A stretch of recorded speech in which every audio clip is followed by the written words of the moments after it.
Welcome to Selling Circular, the podcast that explores the intersection of commerce and sustainability through the lens of circular economic innovation.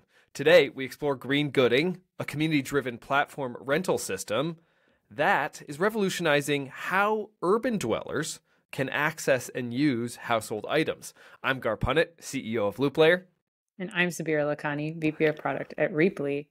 Thank you all so much for joining us. We continue to interview entrepreneurs and industry leaders, and these are the folks who are on the ground uncovering new strategies and are telling us about the real-world examples of how their businesses and organizations are integrating circular principles into their operations or products.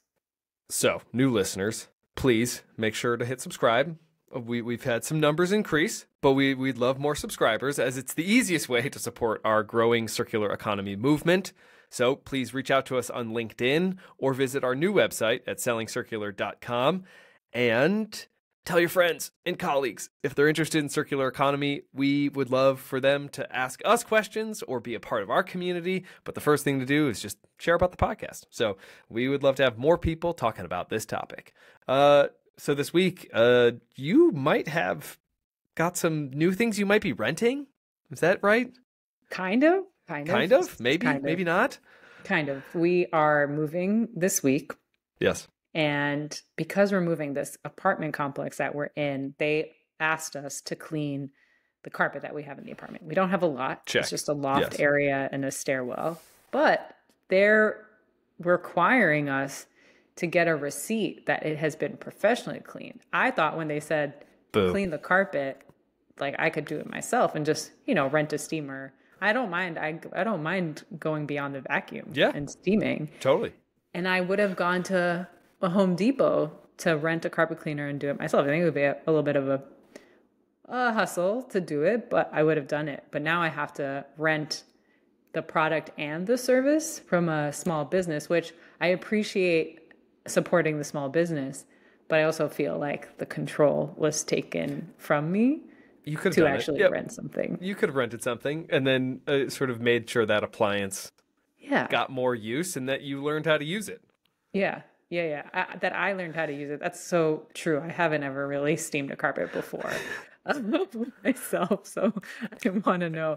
Well, there's a reward that comes from that, like learning how to do that thing. Yeah. And I'm reflecting back if I rented anything else while living here and that is an appliance, and not really. I have once upon a time rented like a table and desk when I lived somewhere temporarily, but I was kind of looking forward to the rental and didn't get it. I was also thinking, I was trying to think, what more do I need to rent? And I'm kind of, I have a little bit, I'm getting a little bit of like a doer bug. So I am starting to think more about renting more. I just came across a dumpster full of wood and I thought, I want this wood. Only if I could rent a hand tool from maybe some sort of local shop where I could rent the hand tool and use it to make something out of this wood. And that might be possible, actually, given our next guest. I know, it's very exciting. And we know that sharing resources within communities, that's how villages and neighborhoods have historically worked. Been doing it. Yeah. I mean, we know from farming practices that were more communal. We have seen more recent sharing of resources. Some people might not call this, but the Ubers and the Airbnbs are like part of the sharing economy. And more recently, we have neighborhood tool sharing arrangements, which we're going to hear more about today.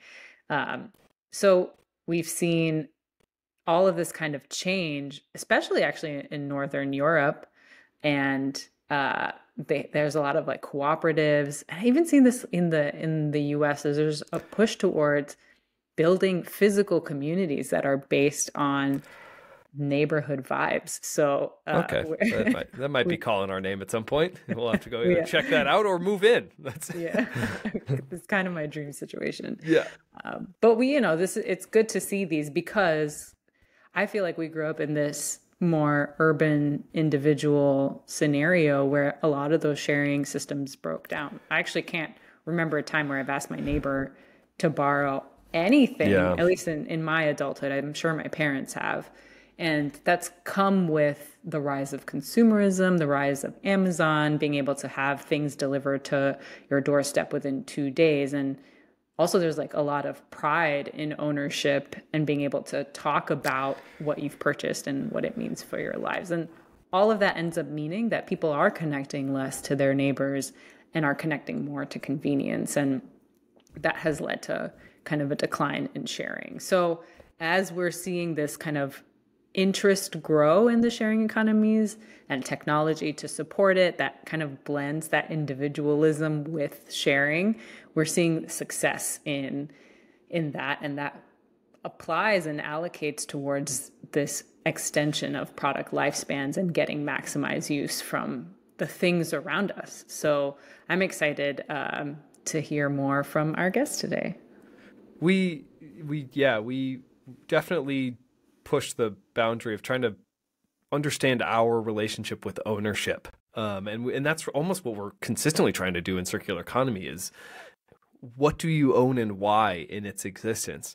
And so exactly that. Green gooding is challenging that traditional concept of ownership and who owns it and who's utilizing it to the fullest. And so we welcome Francois Servranckx. And hopefully I nailed that French pronunciation. Francois, though, has taken the concept of the neighborhood sharing and modernized it for the digital age. So Green Gooding is using a platform to help connect appliances to urban dwellers, those that in this case right now are in New York, and connecting them to the kitchen appliances and other household items when they need them. So by focusing on these professional grade equipment and leveraging partnerships with local businesses, Francois is not only reducing waste and resource consumption, but also building, to your point, Sabira, then that sense of community, and in this case, the Brooklyn neighborhoods. His journey from humanitarian work in Africa to circular economy entrepreneur in New York, I think really offers us a unique perspective on sustainable consumption and the power of sharing these resources. So since recording our interview, actually, Francois had to have emergency surgery. So I actually got to catch up with Francois via email, and he was healing up quickly, but he did want to share with us that in a sort of his true entrepreneurial spirit, he did say that due to his surgery, he was actually able to change the green gooding model a little bit, where he actually pivoted to have more of the small businesses, the shops that were holding the inventory, also be the ones to manage and clean and maintain the appliances, and therefore get a bigger cut of actually the revenues generated on green gooding from sharing these appliances. So while he was healing and he's in good health, he was actually very excited. This prompted a model change, which also means probably he wanted us to remind our audience that more than ever, he has been seeking a CTO co-founder. So check out the episode. If you like what you're hearing, you could reach out to us. You could reach out to him. I'm sure he would love to hear from anybody who might be interested in what he's got going on. So with that, enjoy the Green Gooding interview with Francois. We get to talk about Green Gooding today and the company you founded. Can you give us a little introduction of you and your origin story? Because I think it's unique. It's one of my favorite parts about our business in our industry is it collects people from all different types of paths. Tell us a little bit about you, because it is also then unique to how you arrived at what you're doing here today. Yes, and thanks for hosting me today. So I'm Francois Servranckx, the founder of Green Gooding, as you mentioned. I used to be a head worker, so I used to work for like different non-governmental organizations like Doctors Without Borders, UNICEF. I spent about 6 years in Africa doing different project management roles and so on. And I moved to the US 15 years ago. And I think at that time already there's a bit of obviously like culture shift moving from Africa to New York. And one of the key factors, one of the key elements which was in my mind, had been in my mind for a long time, is basically how people deal with waste in Africa compared to the US. So in many countries in Africa, due to often lack of resources in terms of like, collecting waste, in many places you see, plastic bags and garbage everywhere. When you come to New York or like, any big cities in the Western Europe, you actually kind of still see a lot of like garbages out, but most of it is actually taken away and you don't see it anymore. And the paradox here is that we here in New York or in the US, we produce much more waste than many other countries. Yet we don't necessarily handle it the right way either.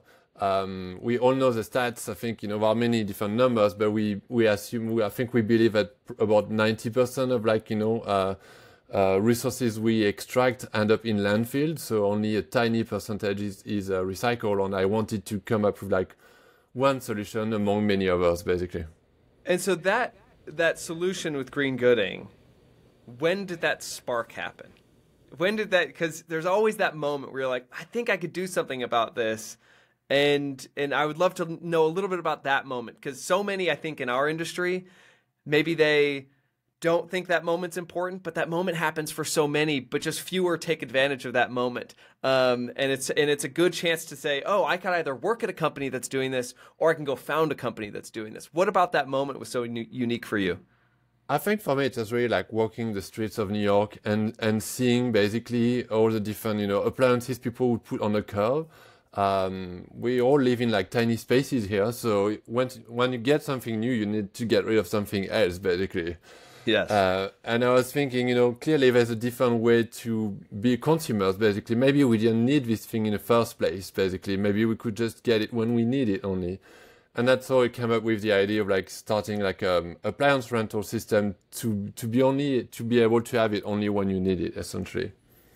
What does the business model look like for that, for the users, for the consumers that are engaging? Is this a monthly SaaS type of business model? Is it some other type of business model? Well, from the get-go, I was thinking about what is the best way to provide the best service to customers, because if you think about it, you're still asking something which is not very natural. The reflex today is still to buy something new on Amazon or other places and get it delivered to your apartment within a few hours, basically. So I was thinking about what could be the best way to make it easy, affordable, and fun, to be honest, to rent those appliances. And that's why I decided to go for almost like a traditional brick and mortar approach, basically. So I buy the equipment secondhand when I can. I maintain it, I clean it, and so on. But I make kind of a small partnership with small businesses here in New York, so that people can go pick them in different shops in the city, basically. So that's kind of the way it's working right now. And it's been great because I think I get to have still a contact with the customers, because it's still, a bit of a test in many ways. You still want to understand what works, what doesn't work, what people like and what they don't like. And you still have this kind of connection with small businesses to also see what can work for them and what doesn't work for them. And just to clarify, so the small businesses are letting the end customer rent for a short period of time. How does it work of how long they're able to keep it? How they give it back? How do you maintain the quality of the appliances? So if you think about it, the small businesses are more like a relay. It's more like a drop-off or pick-up point, right? So the way it works for them is basically, they agree to give me one space in their shop, basically. And I share some of the revenues with them because, it's still real estate at the end of the day. So they also need to be paid for that. And basically, the idea is to try to find a win-win situation for them, right? Where I can bring more customers to them because people can also book online, but they can also bring more customers to me because their customers might also be interested by my services, basically.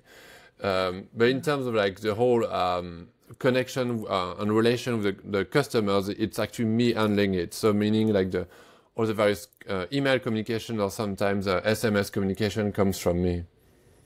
Amazing. So the small business is kind of like the storage house and the pickup point, and you're managing everything on the back end. And so how did you decide which appliances to start with? What was kind of the niche, or even did you decide to go broad?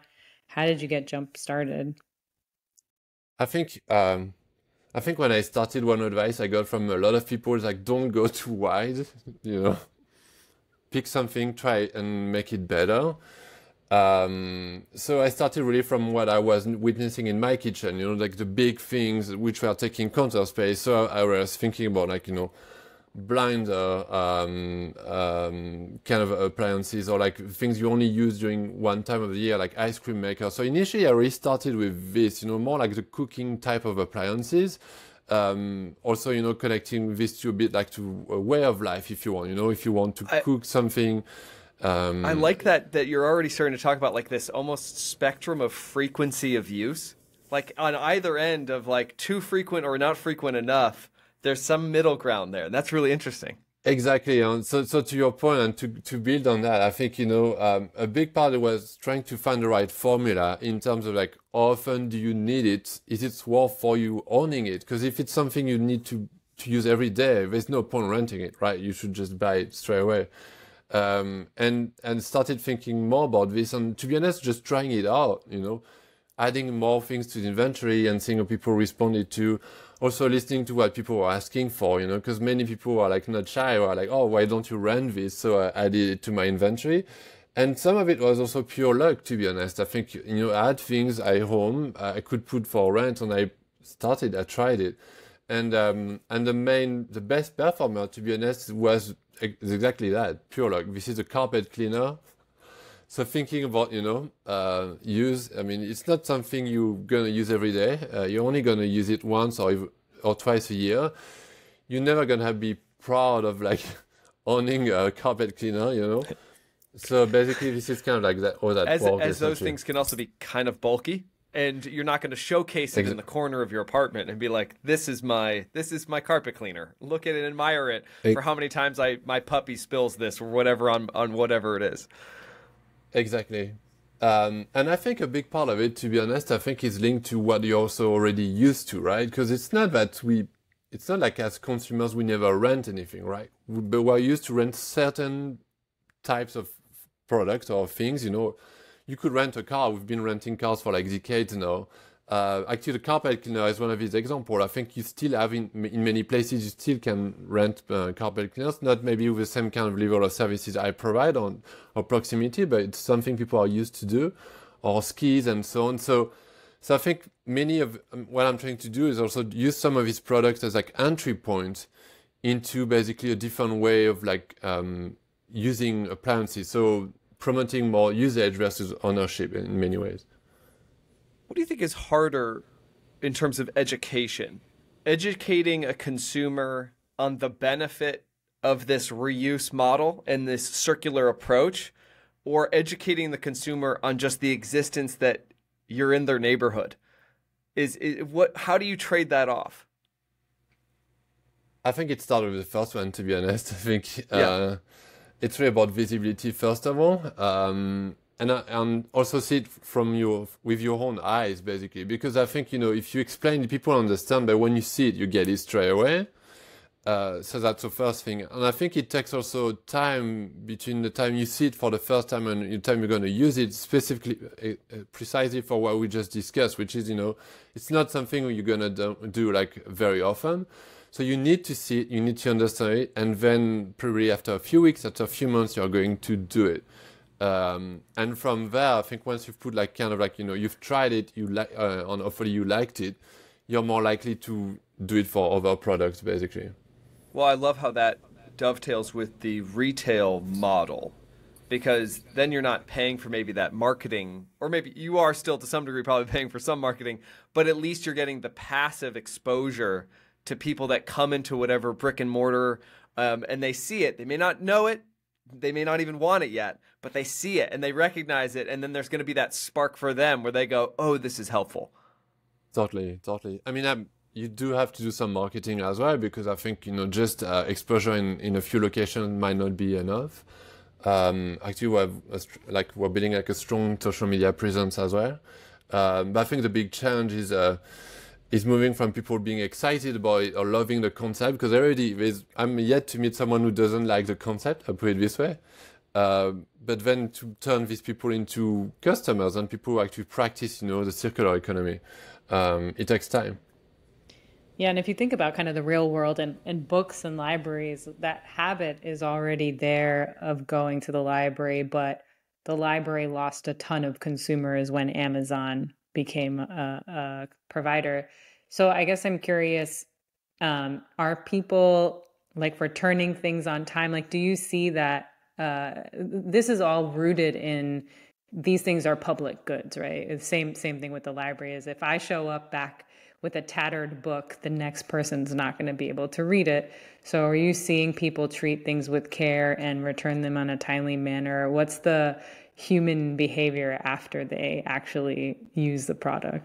I do love this tragedy of the commons question. Yes.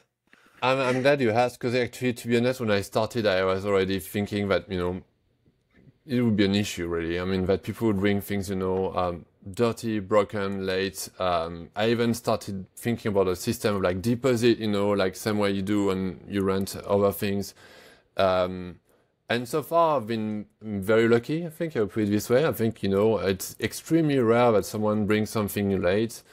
It has happened a few times when someone brought something broken, but maybe it's more linked to how many times, this thing had been rented as well, because you need also to think about how many cycles you can rent something, right? And dealing with the reliability issue, which is a big issue, I think, when it comes to this system. So far, so good. I think it's a small sample. I think we need to be also careful with the data here.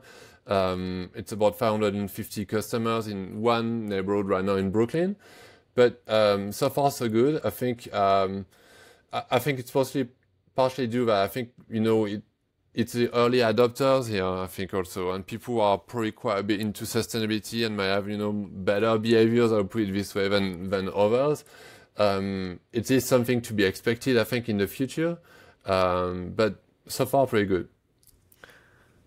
That's excellent to hear. I always worry about that whenever, because I think about it's not just use, it's then almost the logistics around use that can almost cause more damage of just getting something from where it needs to be back to where it was and then continuing that. But it's good to hear that, again, and a reminder that we are actually careful and people are nice and they are respectful to things, as much as the abuses sometimes of large metropolitan areas can beat us all down sometimes. But we're good people. What do you think is the role of an intermediary, you in between a peer-to-peer exchange that provides confidence in the system?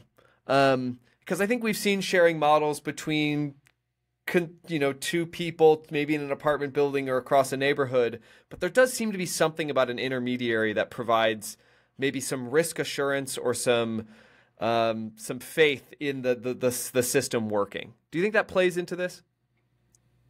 Definitely. I think it's a big contributor, to be honest. I think that's kind of what I mentioned a bit earlier. When I started, basically, I'd done some research and I'd seen some of the sharing models existing already, or like even app existing at the time. And when I even tested them, right? And as a potential customers, I didn't always feel like being the right thing for me. Like huge disparity of like products, many different prices. A bit of, I think, to be honest, I think there was a bit of a lack of trust for me to even do it, to be honest. And that's exactly why I think from the get-go, I was like, okay, I really need to make sure that the service is the best possible.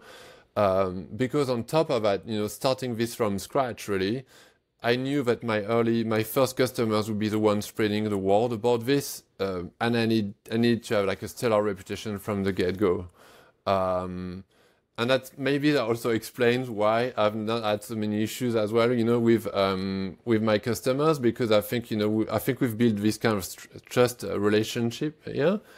So I think this is essential. It's essential to do. It's harder to scale, and I'm going to talk a bit about it after. Because I think I think there's a face behind it, essentially. I think, it's really community driven. People know me as well, know my story as well. So it's a big contributor. Tell us a little bit about like the application and the technology itself. What is the user experience like? And I think the root of the question I'm trying to get at is, because the modern consumer is so familiar with, quality, easy to use applications, do you feel that is table stakes, or, you know, if you had like kind of a weaker product, an MVP, that it was still working? Help us understand where you are on your journey and what that means for the consumer. Mm-hmm. So I think I should start by saying that not a tech person. So I had to learn quite a lot, I think, you know, and that really meant, you know, watching YouTube videos, tutorials, going on blogs and so on to just try to understand what was available, what was possible. Also, I had zero budget. So I had to really do everything on my own, to be honest, and essentially identify about 3 years ago a web app which, you know, you can connect to a website, which does a lot of which is kind of like the back end when it comes to renting equipment. I think it's mostly for like bike renting and stuff like that, but you could use it for other products. So I took this off-the-shelf, fairly affordable solution, which I tried to adapt to something a bit different.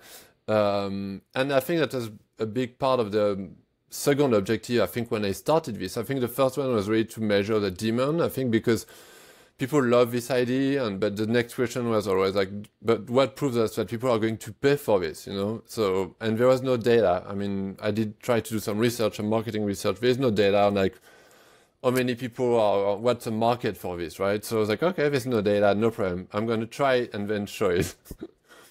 But the second aspect was really to try to make the system work, basically making sure that people could understand how to use the system, how to rent, what to rent, how to pay, feel safe about paying. If I would get the information, I would be able to prepare the orders and so on. And it's been a good surprise here as well. I think so far, you know, it's been working well. Of course, now after 2 years, you start seeing more the issues than what's working, right? Because you always want to make it better. And I think now I'm starting to be at a point where this kind of off-the-shelf solution is not ideal, I put it this way. But yet, I think I still want to try other things before putting more money on tech, essentially. But I'd say it's not the best tech experience you could have out there. But people seem to be still pretty happy about it. And the main issue, I'm just gonna go a bit deeper on this, is automation, you know, because I think, you know, when you want to scale something, you want to automate it as many tasks as possible, so that it's not only just me doing everything, and especially email automation, or like communication automation, because if you think about it, if you, let's say, rent a car, or even if you fly somewhere, now you're used to getting many different messages at different points of your journey, right? And for me right now, the only message I can send automatically, it's order confirmation. But I want people to have much more information during that journey, right? I want people to be reminded, hey, we're happy to see you tomorrow, if they booked a long time in advance. I want to tell them how to collect their appliance when they go to a shop. I want them to get the instructions on how to use these pieces of equipment. If they are late, I want them to know that maybe it would be better for them to bring it back, you know. And finally, I want to thank them, you know, and potentially, you know, give a coupon code so that people come back as well. So everything right now, but the order confirmation is manual. So that's a main challenge for me for the next few months, basically. Well, that segues into then my question too here, Sabira, of what does technology do to enhance that user experience? And there were a lot of very practical things in there, of reminders and even incentives to a certain degree. But I'm curious what your thoughts are in general of how we can start to rethink that interaction. And even I think where you're starting with, you're technically, I mean, the way I'm even hearing you say this is you're not just a sharing company of appliances and tools, but also real estate to a certain degree. And I think it's an interesting way to think about, well, how are you then just optimizing not just a space in an apartment, but someone's purchasing and that retail environment? Is that the goal then, to sort of link these so that remittance process, that payment process happens, and and that's how you can sort of make this more seamless and maybe even scale this. How are you thinking about how technology can sort of evolve that experience as a vision? Yeah, it's a good question. I think you know, here the most important thing is really not. I mean, we're trying to move beyond ownership, right? So it's become rather the appliance is just I don't want to say a detail, but just one element in the whole process, right? But if you think about it, it's much more a service than a product per se, you know. So I think, as we know, to improve services, technology is key these days, I think, to make sure that the process is easy for people to rent, but also to make sure that they like it well enough that they want to do it again, potentially. Because I think for any company, I think, what you want to do is two things. You want to have more sales, right? You have to have more customers. And also, ideally, you want to try to increase the price per sale so that, you can increase margin. Because also what I wanted to do when I started Greenwooding is also to show that, despite all what we say about the circular economy or sustainability and, the doom and gloom we hear often about, it is possible to build actually a sustainable business, sustainable from an environmental standpoint, but sustainable from a financial standpoint, right? So to your point, Gara, earlier about what does that look like in the future, I think in the future, my dream is that, it really becomes like a platform where people can come back more often. Basically, it becomes more like a reflex, not for everything. It's not going to be available for everything, right? But for things that you only use occasionally, being, tools, camping gears, kitchen equipment, you name it. I mean, there's pretty much more utilization or usage I can think of. But it can be more like a place where I can go back on a regular basis, essentially. Yeah, that habitualness is so key. Yeah. Well, I want to then quickly reflect on that, Severa, which is I was trying to think about the newer, because I think about those early users for you. And early users are so great because they tend to have a little more flexibility in their willingness to participate in new models and new technology. And I find myself thinking of that too a little bit with the app Too Good to Go, which is the food salvage app. And so when you're saying that reflex, that sometimes even for me, I love reuse of food. I love food, and that still is a challenge for me to always remember. Oh, and they're doing a decent job of reminding me. And so I think that's what I liked hearing is how you start to build that into that consumer habit to check first, to apply yourself, to open up your phone, look through and be like, okay, I can't find what I want here, but at least I checked, and then go get what you need elsewhere. But I love that, is that just building that habit is so critical. Totally, and that's why also, often people ask if there are, any competitors or like other similar initiatives, and there are more and more, to be honest. And I think it's great. It's great because obviously it's a very new, it's still emerging kind of like market in many ways, right? So the more people are exposed to it, even if it's a competitor, it doesn't really matter, to be honest. I think the more people are exposed to all those various solutions, the more it's going to become a reflex. So that's why it's quite exciting to be in that space today, essentially. I was actually curious. I really love what you said, being financially stable and sustainable as a company.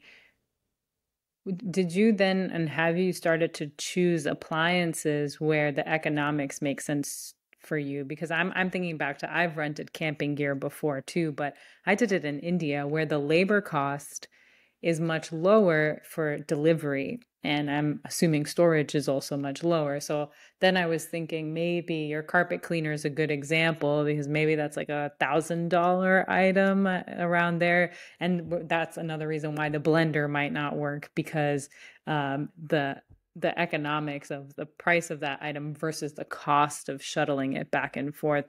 Is that the right way to think about it? Or am I not, because you're getting N number of rentals, does it work out anyway, even on the lower price items? Yeah, where have you kind of placed your target?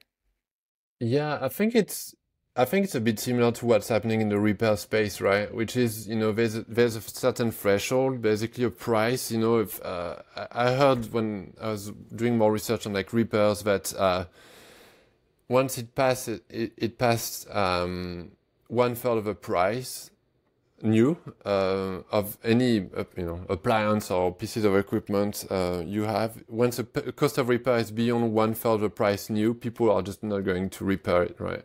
They're going to be like, you know what, it's too much. I would rather buy a new one or maybe a good quality refurbished one. I think it's kind of the same thing for rental. I think you need to make sure that the daily rate is way lower than the price to buy new, because obviously otherwise after a few days people could just buy it, right? But another element also I think linked to that is that I have to buy more expensive equipment anyway, because to be honest, my experience has been also that unless you pay a good price for an appliance, basically the quality is not there, and it won't be reliable after a few rentals. So I'm actually moving more and more towards like professional pieces of equipment, basically, which has a couple of advantages for me. I mean, one is it's more reliable. Which is good. And two, you're going to rent something you would never buy, because why would you buy a professional piece of equipment for your kitchen or your living room, right? So you feel even better while doing it. So it's kind of been my answer to this question so far. It's still work in progress, to be honest. I think I'm still learning a lot about what's out there. I'm also trying to match this to being able to buy things secondhand if possible. So a lot of like different elements in this equation, essentially, right? It needs to be reliable. It needs to be available secondhand. And you need to be able to have just one model instead of 5 different models to maintain as well. On the 1 model versus 5, is that more about reducing choice, or providing some sort of expedience towards saying, no, this is the model we carry, this is a great model? Why is that a priority? I think it's I mean, I don't know much about airlines, but I think I'm just going to make a comparison with airlines. I think, you say that one airline will take one specific type of like plane, because then they can have like a inventory of like spare parts, and they can train the pilot and all those kind of things. So absolutely, moving from planes to carpet cleaners, for your own operational sanity, almost. Then exactly, because when it breaks, I know exactly what to look for or to fix it. I might have the parts to do it. Also, I was mentioning earlier that I send instructions to people when they rent something. So there's one set of instruction, which is that one. It's just so much easier, basically, and also. It's not that I want to reduce choices from people, but I don't want to be in a situation where someone will rent something and then be like, hey, it's not the same one I had last time. Because then that makes it also more complicated. Yeah, I hear that. It's sort of, again, continuing to establish that trust and consistency of service delivery, product delivery. I'm curious how... This is always tricky for me, and I hope proposing this, because I have this vision and maybe even this maybe naivete that somehow original equipment manufacturers would want to work with a company like yours to display a product in a way to get it into consumers' hands. Do you find that those conversations, have you had those conversations? Do you find those productive? Do you even envision a future where that's possible? And what even sparked that for me is I never had a Dyson vacuum. I always thought they were overpriced.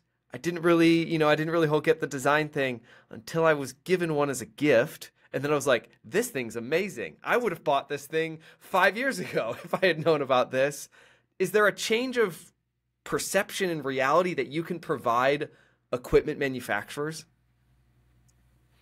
I've been thinking about it for a while, actually. I think it's one of the way green greening could evolve. I think is indeed by building partnership with like some manufacturers. Right. Because to your point, I think I do provide a level of exposure, to their product, for their products, that you can't necessarily have when you go to a regular shop, I'll put it this way, because you get to use it and try it. Right. I think I'm still too young. It's still too Totally. early, I think, at this stage to do it, but it's definitely something I have in mind. And back to even the question you had before about how do you choose pieces of, like, which piece of equipment, right? I think it's a kind of a conversation I'd love to have as well with manufacturers in the future, because, at the end of the day, it's also trying to identify the right product, the most reliable product. So one day, in an ideal world, I'd love to have this kind of like two-way communication with manufacturers, because I will be able to provide data on usage and Yes. reliability of our product. Yes. And being able to show, hey, this is where there's an issue here. Maybe we could work on this to make products more reliable. Because frankly, I think, I'm not the kind to look back at the past and think that there are better days and so on. But I think when it comes to reliability of products, there's definitely a before and an after. Yes.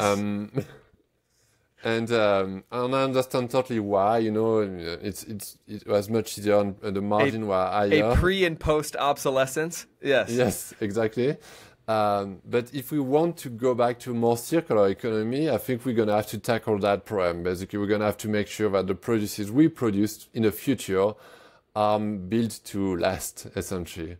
And I think people like me who have, this kind of large usage from my consumers can be able to share some of the insight from that as well. Can you tell us a little bit more about your consumers and the early adopters? We know they're kind of forming a community and they have a relationship with you.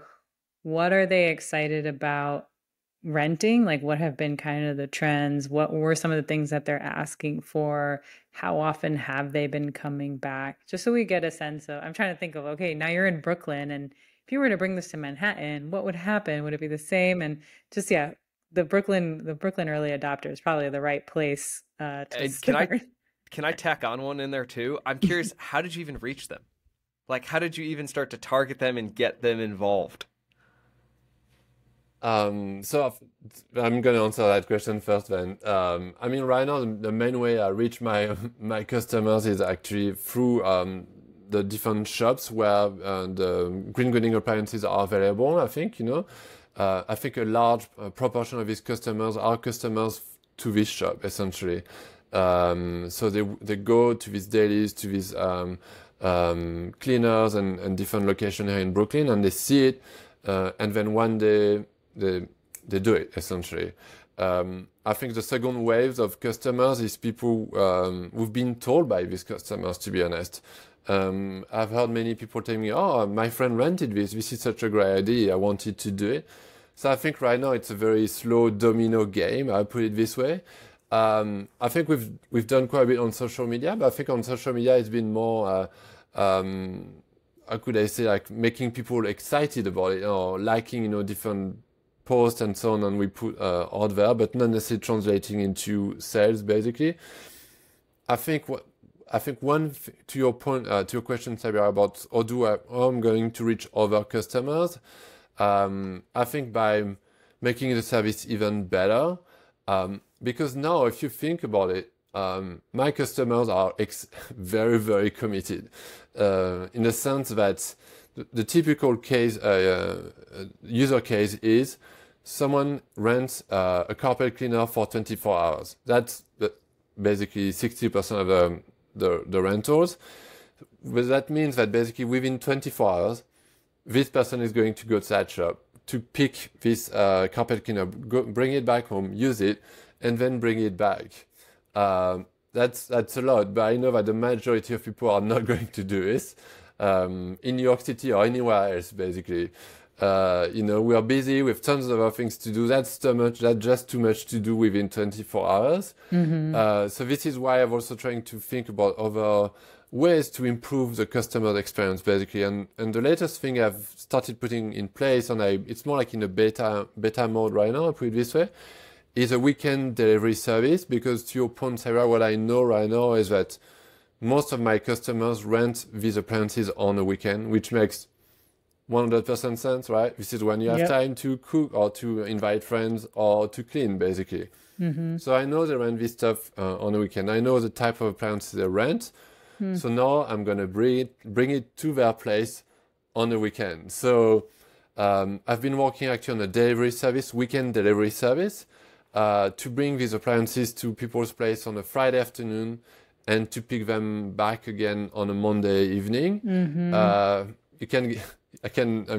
Obviously in terms of logistics, that seems to be pretty complex. That seems to be added one layer of complexity. But and that's exactly what I thought. I didn't want to do it. I was like, I don't want to do this. This is just too much. I'm not going to be able to do this. And actually, so far it's proved to be actually easier in many ways because I know exactly what is going to go out when. I know that at 2 o'clock on a Friday afternoon, there are X number of appliances which are going to go out. And it's been fairly easy to find people to do deliveries. My dream would be one day to have deliveries with bikes and, trailers and so on. We're not there yet, but maybe one day it would be like this.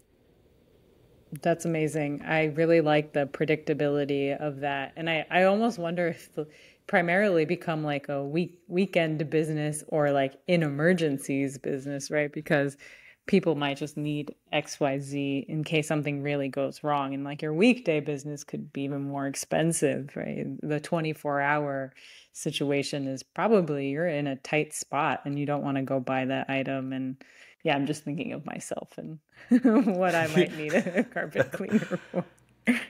Well, what I like in there too is I think you're right. There's something I love thinking about the specific time frame in which action is taking place. And then that brings me to geography. And I'm curious what your take is on scale. And because what I even hear in this is how possible scale is, but from a decentralized, very almost hyper-local standpoint. And kind of severe to the point you were getting at, which is community-based. It's so community-focused where you're sharing with your neighbors. What are your thoughts on that? Is that a strategy here of you're building almost local networks? Yeah, so I think it is indeed very community driven to the point where I've actually started fairly recently like a bit of a bike bag program. So basically, many people have things at home that they don't use, and now actually, if I know that this is something which is going to be rented, basically, I can buy it back from you. So I get more and more, messages from customers, offering, different pieces of equipment and so on. So this is. That's really interesting. Okay. This is pretty cool. I think the question of scale is one of the big questions I'm trying to deal with right now, because indeed it's like, we have already listed, all the different elements. So like you need to build partnership like small shops. You need to have a location to store this equipment because not everything can be stored at those shops, especially things which are seasonal. You need to put them away for a couple of months and then bring them back. Now we just started talking about deliveries, so it means what? You also have to like have drivers or like people on bikes to like go around the city, or you're gonna do this. So I think to that question, it's funny because I'm thinking about, okay, how can I make this bigger? And I think I'm kind of started to reconsider a bit more. I put it this way, the marketplace model actually. It's something. Remember earlier I said that I really wanted to provide the best experience possible. And I was not really crazy, to be honest, about the marketplace because we know you've seen so many different types of experience there. But now with the feedback I'm getting from people, with the knowledge I've had, dealing with my customers and seeing what works, what's needed, what's not needed, and so on, I start to feel a bit more comfortable. Moving towards more like a marketplace model where people could put their things for rent, and I think there could be some criteria in terms of like what kind of piece of equipment, which kind of brand, going back to like discussion of manufacturers and so on, and also which kind of service they could provide, right? It could be just pick up at their location, or it could be a drop-off point, and then the small businesses would still be part of like the equation. You would go drop your thing somewhere, and then someone would pick it from there, and the delivery as well. In the future, you could think about integration with some existing delivery service, basically, so that, you know, as an individual who wants to rent your own, I don't know, mixer, for example, you could have different options you could provide your customers. So again, it's funny because, you know, often I guess when you start like a startup, you have one idea in mind, and then this idea evolves over time based on the experience you have. I think this is where my mind is going right now, because as to your point, I think this is very community driven, and what is more community driven by the marketplace, you know, it's really about this. So using the experience from Gringoing as it is right now, and trying to apply it to like a new marketplace model, basically. I love that. As we're starting to get towards the end of time, you painted a little bit of a picture of your vision for us. I'm curious, what are you hopeful about, not only for your own business, but for circularity in general? What has this experience given you? I think when I started this, I think people like the idea, but a lot of doubts about whether customers would be willing to pay to rent something secondhand. Again, I think, you know, thinking that the main reflex is to buy new online and to get it delivered. What really gave me hope is to see that not only people do it, but people are happy to do it. They understand why it makes sense. It seems to be logical. So my dream for the future is that, you know, this can go beyond just my, you know, small experience right now, and that becomes more of a reflex, and then maybe in 2, 5, 10 years from now, the reflex will be first, hey, can I rent this first? Because I don't really need it on a regular basis. And 2, if I really need to buy it, and that's more going into the broader circular economy, if I can first go for like something refurbished or secondhand, right? So that we keep things in the system, basically. I think I'm pretty optimistic about it. To be honest, I think we've seen many other examples of like the sharing economy, you know, moving forward. Is it going to work for everything? No. But I think it's for us to be able to find new utilization every day, essentially. And I think too, we can. I'm already ending on the optimism we started with, which is people aren't destroying these items. They're actually returning them and continuing the service and continuing that community effort. Francois, thank you for taking the time today. Thank you for sharing your knowledge with our community. This is just adding to, again, more and more conversations around how do we really get this going in our culture. So thank you for taking the time. Thanks so much.